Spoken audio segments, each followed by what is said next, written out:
ವೀರು ಅವರು ಇದ್ದಕ್ಕಿದ್ದಂಗೆ ಬೆಂಗಳೂರಿಗೆ ಹೋದರು. ಎಲ್ರಿಗೂ ನಮಸ್ಕಾರ, ನಾನು ನಿಮ್ಮ ದಾವಣಗೆರೆ ಹುಡುಗಿ. ಸೊ ಗುಡ್ ಮಾರ್ನಿಂಗ್ ಅಂತ ಹೇಳ್ತಾ ಇವತ್ತಿನ ಮಿನಿ ವ್ಲಾಗ್ನ ಸ್ಟಾರ್ಟ್ ಮಾಡ್ತಾಯಿದ್ದೀನಿ. ಸೊ ಫಸ್ಟಿಗೆ ಇವಳಿಗೆ ಸ್ನಾನ ಮಾಡಿಸಿ ರೆಡಿ ಮಾಡಿಬಿಟ್ಟೆ. ಅವಳು ಯಾವ ಥರ ಕಾಣಿಸ್ತಾಳೆ ಅಂತ ಹೇಳ್ಬಿಟ್ಟು ನೋಡ್ಕೊಂಡು ಬನ್ನಿ. ಇಲ್ಲಿ ನೋಡೋ.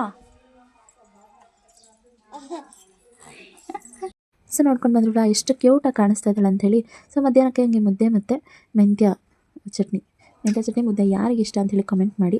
ಸೊ ಇದು ಒಂಥರ ತುಂಬ ಟೇಸ್ಟಿಯಾಗಿತ್ತು ಗೈಸ. ಅದಾದಮೇಲೆ ಇವಳು ಕೀಟ್ಲೆಗಳನ್ನೆಲ್ಲ ನೋಡ್ಕೊಂಡು ಹಾಯ್ ಹಾಯ್ ಮಾಡಿ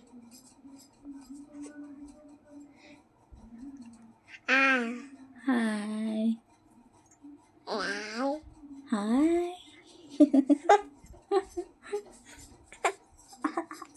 ಸೊ ವೀರು ಅವರು ಬೆಂಗಳೂರಿಗೆ ಹೋಗಿದ್ದ ಕಾರಣ ನಾನು ಜಾಸ್ತಿ ವ್ಲಾಗ್ ಮಾಡೋಕ್ಕಾಗಿಲ್ಲ. ಏನಕ್ಕೆ ಅಂತಂದರೆ ಮನೆ ಮತ್ತು ಅಂಗಡಿ ಎರಡನ್ನೂ ಮ್ಯಾನೇಜ್ ಮಾಡಬೇಕಲ್ವಾ.